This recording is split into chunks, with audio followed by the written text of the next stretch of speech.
So eto na nga po mga kaibigan, semifinals na tayo. Creamline Cool Smashers kontra sa kupunan ng Signal HD Spiker CCS. May pasabog Alyssa Valdez at Tots Carlos, maglalaro na nga ba?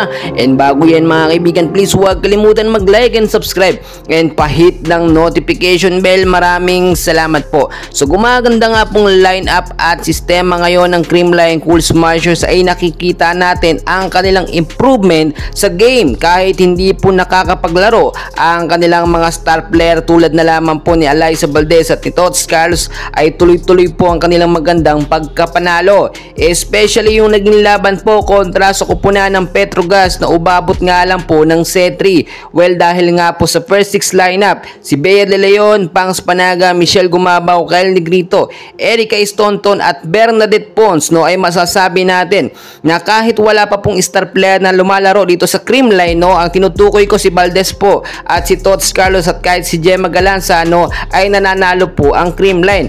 Ang akala po kasi ng mga bashers ng CCS ay hindi na makakapasok sa semifinals ng CCS dahil hindi nga po nakakapaglaro si Alyssa Valdez, at dahil nga po ang sinasabi natin semis inaasahan ngayon pong laban nila kontra nga po sa Signal, ay makakapaglaro na si Valdez at si Tots Carlos. Alam naman natin na isa sila sa inaabangan at susi po sa pagkakampyon ngayong conference, no, ay nakikita natin na kahit wala po sila ay nagsisika po ang Creamline dahil na nga rin po yan sa napakagandang sistema nito nga pong si Coach Sherwin Meneses. Ang sikreto po ngayon ng Creamline mga kaibigan, kaya po nagsusunod-sunod ang kanilang pagkapanalo, ay nagpo-focus po sila sa pagpapalakas sa kanilang ofensa at depensa. Nakikita po natin yan mga kaibigan, yung tangkad po ni Erica Stonton ay nagagamit yung magaganda namang mga hampas nga po nitong si Bernadette Pons, yung mga easy shot po niya, no, ay nakakatulong po para makadagdag ng puntos sa Creamline Cool Smashers.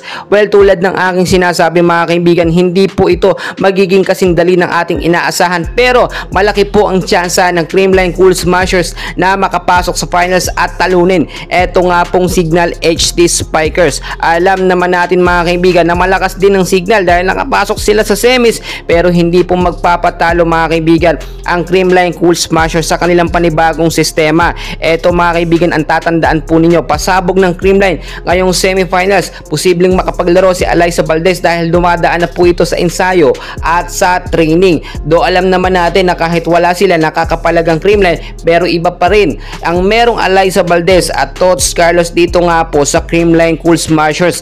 So sabay-sabay po tayong magbigay ng suporta at manalangin na manalo ang CCS ngayong semifinals, no, kontra sa kupunan ng Signal. Alas 6 po ng hapon ang magiging laban nila. So dyan lang kayo para ma-update ko kayo sa live game, and please huwag kalimutan mag-like and subscribe. Maraming salamat po sa inyong